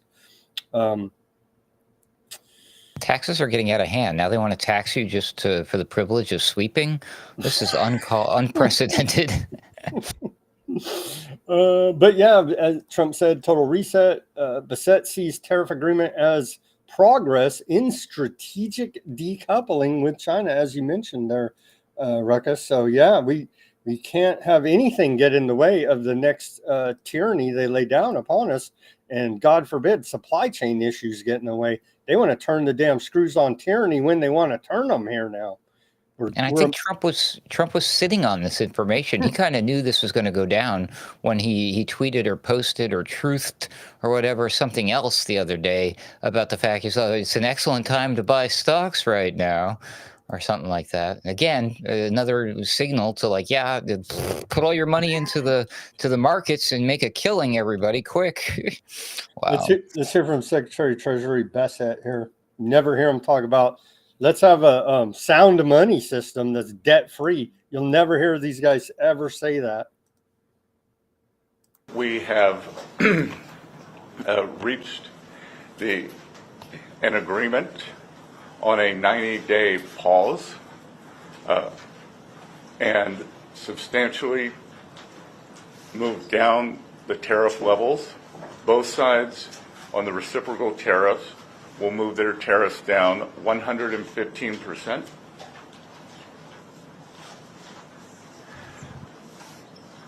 We had very robust discussions. Both shot. Well, he's a very charismatic speaker, isn't he? Dude, that guy's a robot. I finally figured it out. I noticed that's one of the high-end robots, dude. He's definitely not real. 100%. I put money on this one. AI took over our Treasury Department already with this guy Bassett as the head. He does look like a freaking robot. Oh my God. But he's really old too. I mean, like when you look up how you're like, wait a minute, this guy's how old? Some of these people, and the other one too. One of these other people who are like that. Yeah, that guy. He's way older than he looks. So I'm not buying it. I think he's a robot. May very well be. I wouldn't be surprised at this point. Dow Jones jumps more than 1,100 points. S&P 500 raises 3% on China-U.S. temporary tariff cut. So that's how you're talking about how he was signaling. Trump was signaling that, hey, it's a good time, wink, wink. And so, yeah, he had foreknowledge that this is how I was going to sort out. And those that knew to take this time of his bullshit seriously made a killing, I'm sure. I would have bought the dips, but I had no chips. That sucks. That's the thing. How do you know? He's putting out some secret code that I guess you have to be in Q or something, or AI or something. No, at this point, it's getting pretty easy, bro. I'm not gonna lie. It's just it sucks that I had no money. I would have been I'm all in. Trump Gold Card Visa is real. $5 million for a ticket to America. Can I sell my citizenship for $5 million? Where's the free market here, Trump? Trump $5 million Visa is quietly going live, complete with its own gov domain, digital infrastructure built by DOGE and already integrated into U.S. immigration systems. It's a high roller fast lane to U.S. residency. No woke quotas, no endless backlogs. Well, how about you fix the damn system for everybody, assholes? Anyway, just cash, credentials, and country club level vetting. Trump wants to sell 1 million of them. Lutnick says 1,000 already sold. Elite access, elite minds, elite price. Welcome to immigration, Trump style. According to Wired magazine here now. And so isn't this asshole elitist of them? Wow, they really are doing it. And yeah, in your face. If you got the money, $5 million, come on in. For the rest of you, Soylent Green is on the menu. It's everywhere you want to be. Okay, so what is China's reaction to all this? We heard America's side of it. Everything's the greatest, wonderfulest, always, always, always. But China had to say, they said the Chinese-U.S. high-level meeting on economic and trade affairs were in-depth, candid, and constructive. The two sides have reached a series of major consensuses and have also agreed to establish an economic and trade consultation mechanism. China is ready to work with the United States to actively implement the consensus reached by the two heads of state during their call back on January 17th. The two sides should follow a practical attitude for solving problems, carrying out candid dialogues and equal consultations, manage differences, explore cooperation potential, expand the list of cooperation lists, and make the pie of cooperation bigger so as to push for new development in China-U.S. economic and trade relations and inject more certainty and stability into the world economy. And that's the Chinese statement from their official embassy page there. People can see it's official. And then where did they put? I saw where they use this language. We're in a new era. Let's see. Oh, yeah. And we don't have time to dig in this today, but quickly, Chinese embassy also put out the information office of China's State Council on today, Monday, issued a white paper titled China's National Security in the New Era. I know Simon will love that. And so I think we'll probably go over that tomorrow when I have time to read it. I just found it, but it does have a nice cover here, Ruckus. Here's the cover. You know, biblically speaking, era is also referred to as age. So this is a new age. A new age. And isn't the apocalypse just lifting the veil of the new age? Why are there 3 doves? That's interesting. I don't know.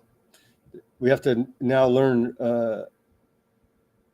esoteric. I knew it. If you count the feathers in the doves, they got 33 feathers. In each one. We now have to learn esoteric occult Chinese symbology as well, as they're putting out these symbolic messages. That is the cover of their white paper. We'll go over that more tomorrow in the interest of time. What do we got here? Oh, we already covered that. The Mertz, Macron. Let's hear a little clip from George Galloway here. George Galloway's making the rounds. He went to a synagogue in Iran, and he went to Russia over the last couple of weeks. And so he's up there in age. So George Galloway's out there making the rounds, trying to do something out there. So good for him. Here he is on Russia Today about the whole Ukraine-Russia deal. He's asking, is Zelensky even president? Who knows? Who is running Ukraine at this point? Do we even know? Do we even care? Maybe not. But is Zelensky even now the president of Ukraine? It's an open question, that. And if he negotiates a settlement, will he still be the president?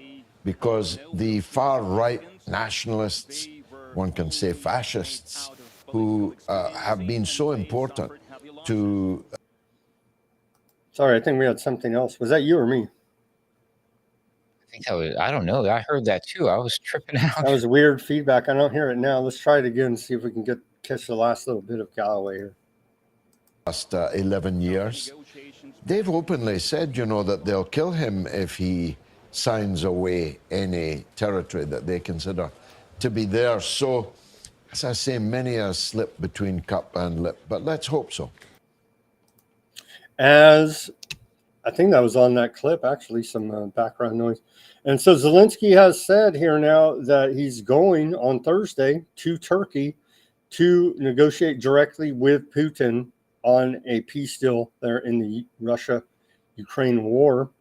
Here he is. Here's his post. I'm not going to play the video because it's in Ukrainian. And but here he is. And then, but they go back and forth, and they've been telling us this back and forth ceasefire, and yeah. And it's been back and forth for a while now, and it's pretty damn tiresome. Here's Trump.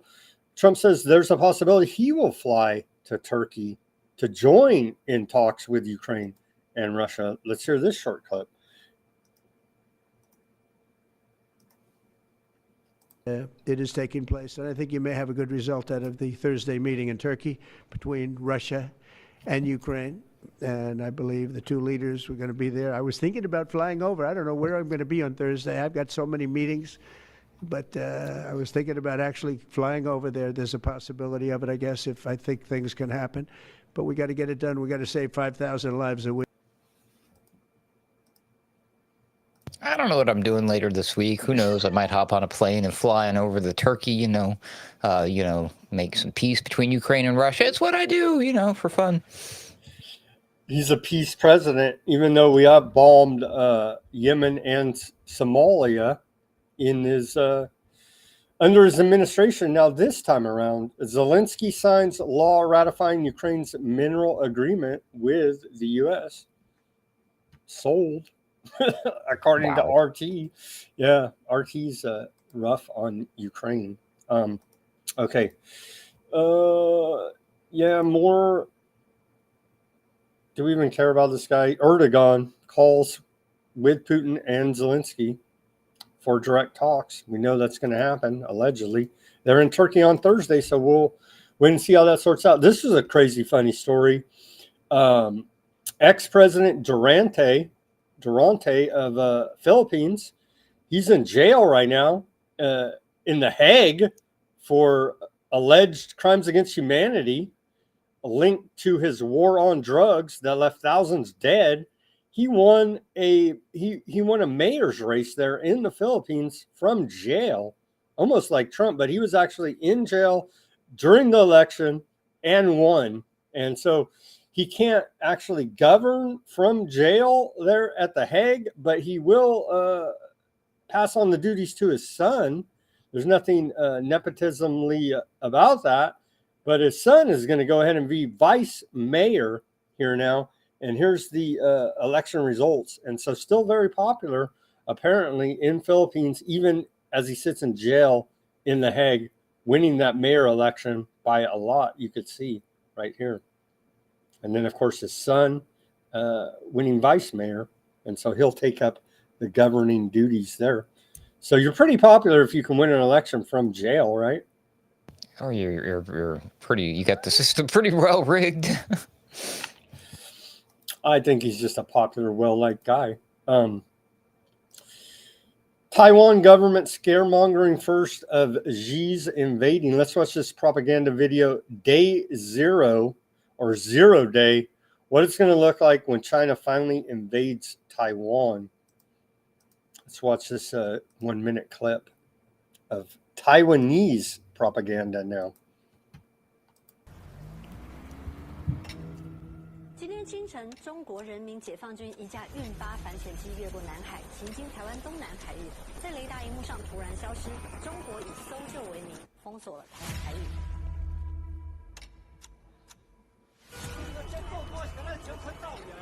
We see many American citizens of Taiwanese heritage in line for evacuation. 越南政府说要派船载我们回去。这就会战部署，谁打的？从内部爆炸。当年遇见解放军，俄罗斯打的赢吗？那我们还要在这里报新闻吗？我们可以逃去哪里呢？在我的语言课上。完成和平统一。爸妈，你要怎样？没有自由，就不是台湾。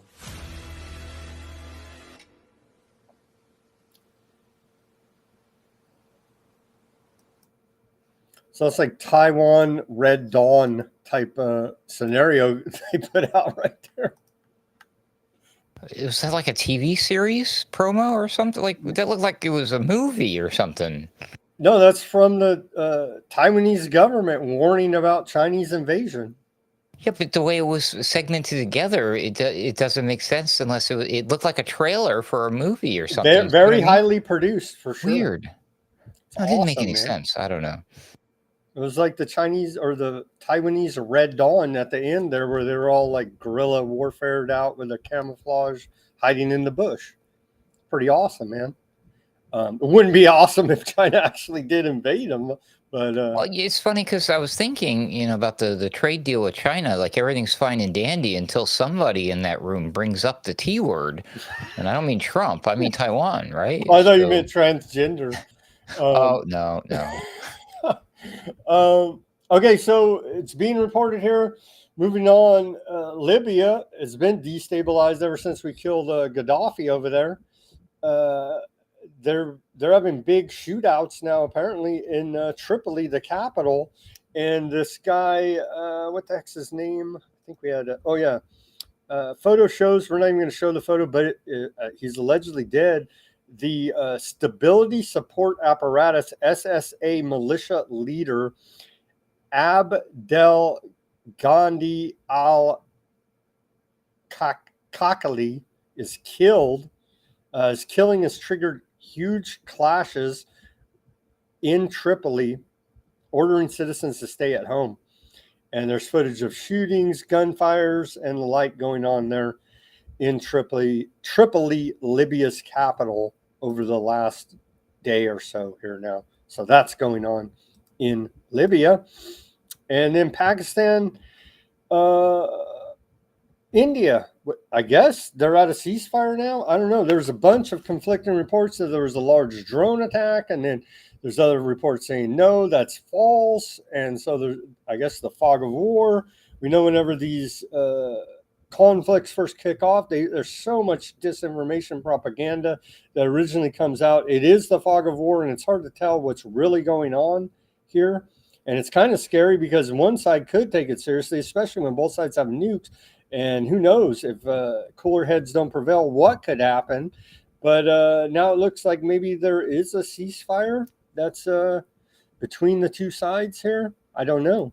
Like I said, a lot of conflicting reports on the interwebs to know what's really going on there.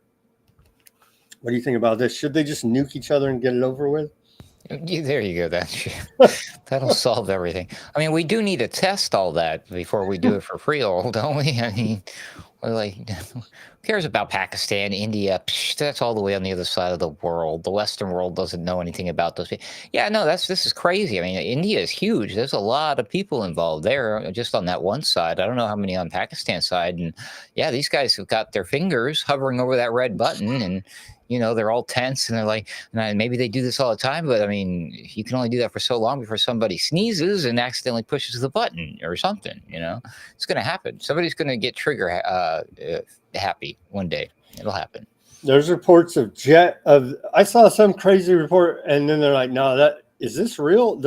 They're trying to report the biggest dogfight between fighter jets since World War II, and then some other report was like the biggest drone strike in world history. And it's like, is any of this real? I don't know. I don't think it is. Let's hear Trump on the Pakistan-India situation there. And why do we always have to get in the middle of every single thing in the whole world? The strength and the wisdom and fortitude to fully know and to understand the gravity of the situation. And we helped a lot. And we helped also with trade. I said, come on, we're going to do a lot of trade with you guys. Let's stop it. Let's stop it. If you stop it, we're doing trade. If you don't stop it, we're not going to do any trade. People have never really used trade the way I used it. That I can tell you. And all of a sudden they said, I think we're going to stop. And they have. And they did it for a lot of reasons. But trade is a big one. We're going to do a lot of trade with Pakistan. We're going to do a lot of trade with India. We're negotiating with India right now. We're going to be soon negotiating with Pakistan. And we stopped the nuclear conflict. I think it could have been a bad nuclear war. Trump saved the world from nuclear war, and nobody even appreciates it, Ruckus. Just like that. I mean, the guy is incredible. I mean, by the way, and by the way, I saved the world. Yeah, it's all good. What? It's crazy. Trump on a ceasefire with the Houthis. More from today from Trump. He said, "It's on a roll, man." Is Trump our own personal Jesus? I don't know. It's starting to look like it's not a filter. By the way, he's that orange. We also, as you know, created a situation where the Houthis, for the first time ever, have ceased firing, and they've let it be known that they're not going to be firing at American ships anymore, not going to be firing at Americans anymore. This was a heavy barrage that lasted for approximately 50 days. And as you know, they've been in war essentially for forever. But over the last 10 years, they've been very difficult for other countries. Nobody was able to do what we did. But they stopped, and we take their word for it. Their surrogates and them directly said, we don't want to do this anymore. And so we were satisfied with that. We also, as you know, low energy Trump is wild, man. This is crazy. These are significant things. There should be a little more excitement involved, but no, he gets more excited about like signing his Trump coin things. Weird. Something he personally profits from. Okay, we got this is a weird video podcast / hostage video. I don't even know what you make of this, but everybody remembers Matt Gaetz, former congressman there out of Florida, and he was nominated for attorney general, got that pulled. Anyway, let's watch this, where he says, it's weird and wrong that you can't criticize aardvarks as an American politician. And this whole video is this weird, like some kind of hostage-looking thing with a guy with a mask. Watch and see this. It's bizarre. If I want to get into government, do I have to support Israel? You know, the Israel lobby has an incredible power over the decisions that government makes. And what we've seen is on the left or on the right, if you question the policies of the Israeli government, legitimately, people will accuse you of anti-Semitism. And that is weird and wrong and kind of unlike anything else we see anywhere else. Now, there are legitimate expressions of concern regarding the anti-Semitism that we see on college campuses. But I got to tell you, no one's asked me the question that directly. And the truth is, if you oppose the U.S.-Israel relationship, you face tremendous headwinds to get into government, not just appointed government, but elected government as well. Dude, it's moving. And What is the thing? It's got eyeballs that raise their eyes. What the hell was that? What did I just watch? This guy was in the background. Look at this. This guy was in the background the whole time. What the? But what's with the dead guy under the chair? I don't know. What do we need to send help to Matt Gaetz? Is this like it's like one of those Justin Bieber video things? What is going on here? Tonight I'm asking Grok to analyze that video and tell me what the hell I just watched. Bizarre, but he was honest. Weird and wrong. Well, we know it's not weird. It's not wrong. You either got religious fanatic true believers or just corrupt politicians that are paid off. Take your pick. And that's not weird or wrong. Well, it is wrong.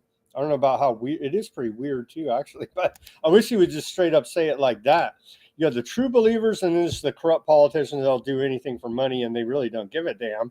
But they're getting paid well by the aardvark lobby there, and so obviously they will support their policies that favor that our greatest ally nation there. See, it just moved the thing. Crazy. So Aardvark Times tells us aardvarks ask ICC to withdraw arrest warrants for Netanyahu and Gallant. Request comes amid allegations that court's chief prosecutor now has a sex scandal going on. And so everybody in the whole thing's corrupt. I know, shocking. Shocking that the entire establishment, no matter which way we look and try to find justice in some corner of the world, they're all corrupt scumbags. I know, shocking.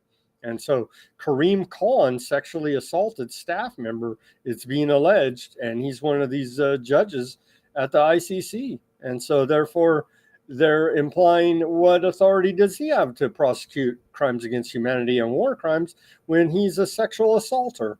And so it does kind of damage the court's credibility if those claims and allegations are true. That's right. I mean, because this has nothing to do with the crimes that have been committed by Netanyahu, and everything about the character and the people who are trying to incriminate him. Like, what the heck? Come on, that's a stretch. Come on now. That's what they're putting out there. So anything to muddy the waters, apparently, here now. Plus, I have to remind myself, or we have to look into this, dig deeper to say, oh, it says it was sexual assault, but that could be like literally he said something like, hey, sweetie, nice butt or something. You never know what that means these days, to be honest with you. True. Which is disgusting and unforgivable, of course, but it might not be like what you think it is, like the Weinstein stuff. You never know. It might not be like how they treat Palestinian detainees there in aardvark land. Definitely not, probably. Food security experts, this is the AP reporting, warn Gaza is at critical risk of famine if aardvark land doesn't end its blockade. Well, yeah, the Gaza Strip will likely fall into famine if aardvark land doesn't lift its blockade and stop its military campaign, food security experts said in a stark warning today. Nearly 500,000 Palestinians are facing possible starvation, living in catastrophic levels of hunger, and 1 million others can barely get enough food, according to findings by the Integrated Food Security Phase Classification and leading international authority on the severity of hunger crises. So there you go. I guess they're Hamas, basically. I thought Trump said he was going to get them some food. Well, they're going back and forth because I guess we got rid of UNRWA now. They're all Hamas. So the UN is not trusted to take care of it because they're hiding Hamas in the rice. And so now the U.S. is trying to step in there, but Aardvark still want to have a piece of the action as well. And so I guess they're trying to sort how all of that is going to go out. Gaza's population, around 2.3 million people, relies mostly entirely on outside aid to survive because of the 19-month now military campaign waged by Aardvarks. And so there you go. We're almost 2 years after October 7th, and we still can't get all these damn Hamosses everywhere. It's quite a sight to behold here. Continuing, Hamas frees, as we covered at the beginning. Hamas frees U.S. Aardvark hostage Eden Alexander. As Aardvark land says, no ceasefire. But I thought it was all about the hostages, and I have my yellow ribbon and everything like that. But other side of my mouth, I always said I don't care about the hostages. It's all about the land grab here for the Greater Aardvark Land Project, which has been going on a very long time, and they're like really wanting to take that land, as we see. But yeah, so no ceasefire because of that American hostage. And then here is we have a clip, and this official mainstream, The Economist, says the actual toll in Gaza, death toll in Gaza, may be around 77 to 109,000 so far, above the official estimate of 55,000. So I guess they're at The Economist, a bunch of Hamas as well. Let's watch this short clip. There's no audio on this, I don't think. Yeah, no audio, but we get to see we're looking for Hamas in the rubble there. I'm sure there's still somewhere. That's what 17 months now of bombing will do to a place.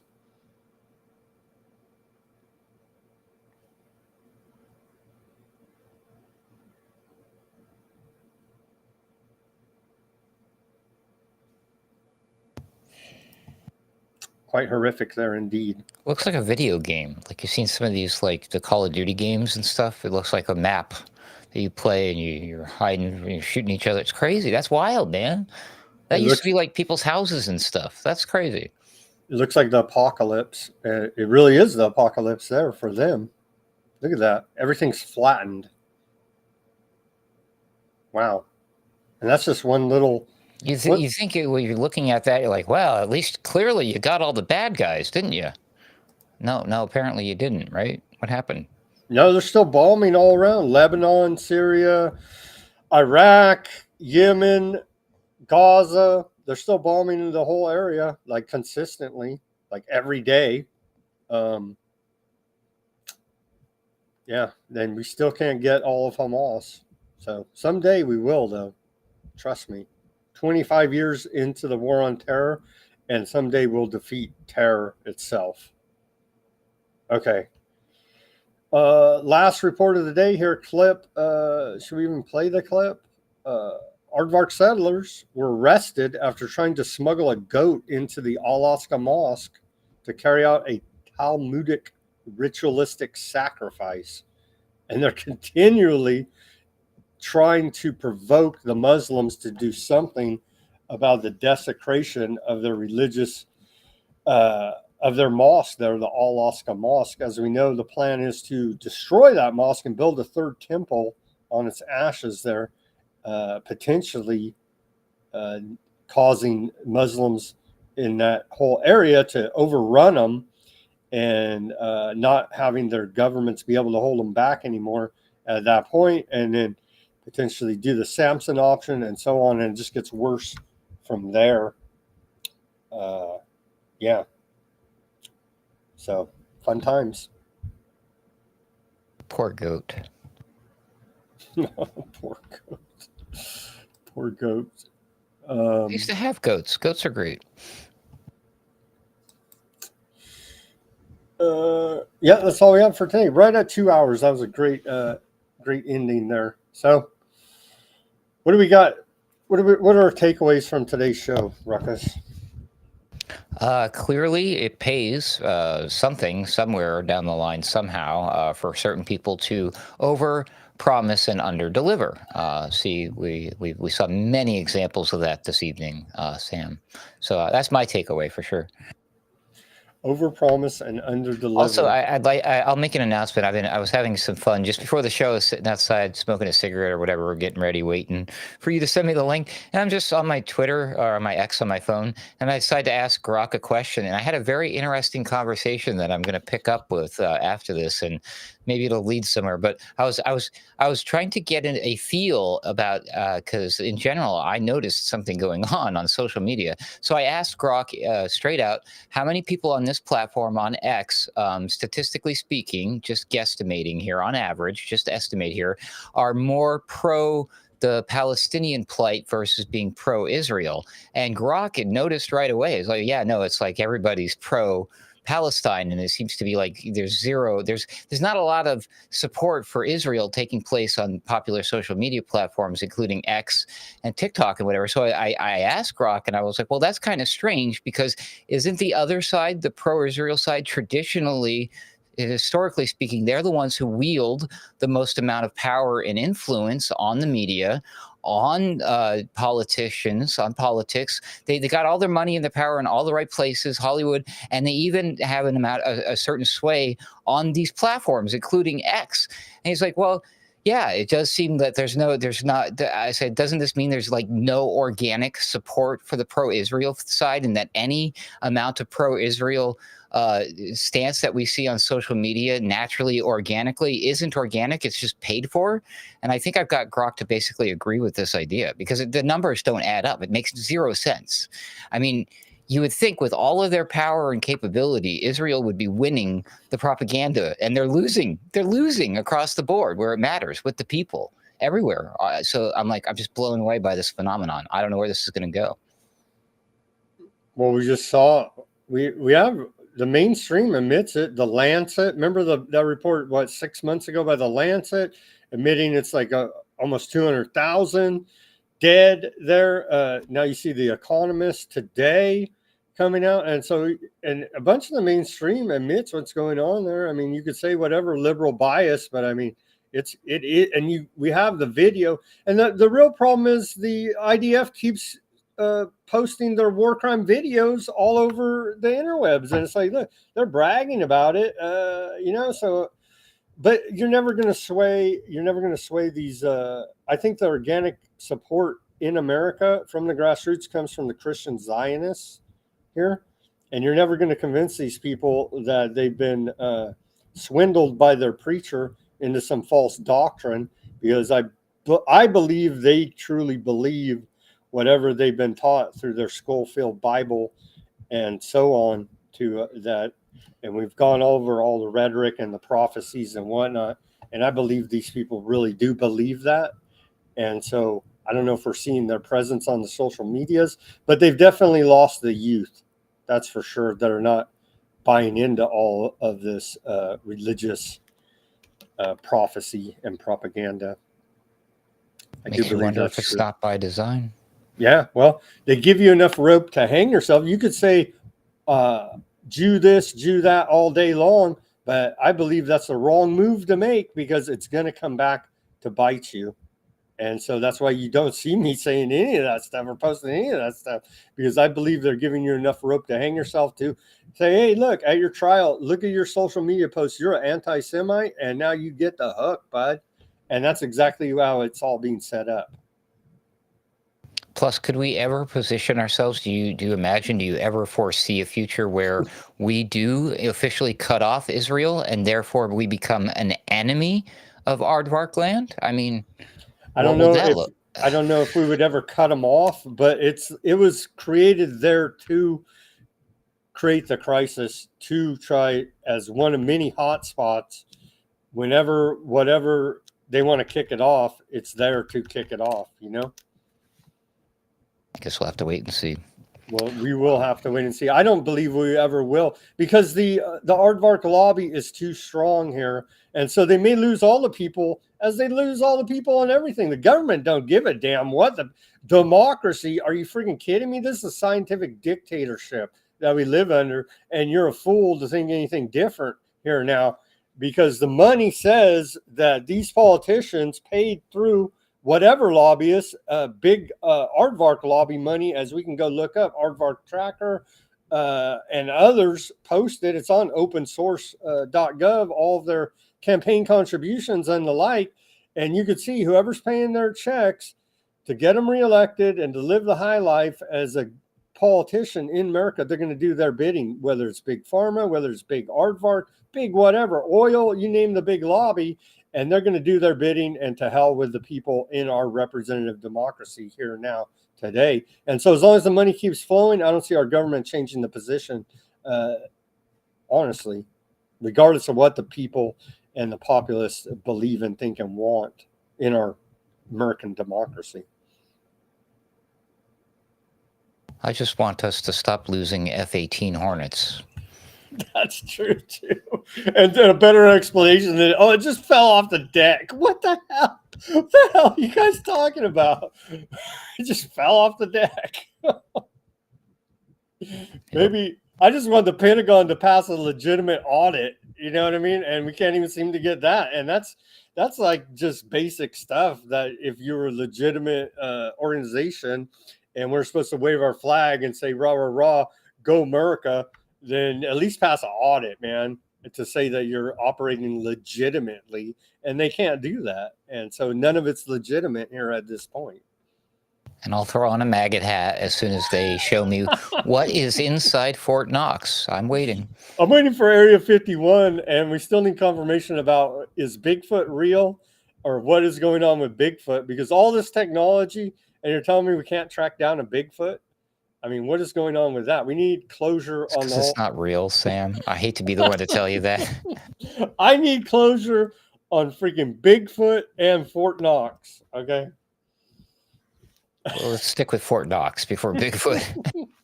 All right, friends. That's all we have for today on this Monday edition of Weaponized News. Thank you, everybody, for tuning in to the Rumble. It's Rumble's having issues for whatever the case may be. Why? They claim they're under DOS attack. At least they were last week. I think they probably still are. I don't know. It seems like our stream went through there today. A great chat going on over there. So appreciate you guys. Let me give you a shout out. We got Gunther. We got Chloe. We got Ruckus. He's on the show, but he jumped in the chat there.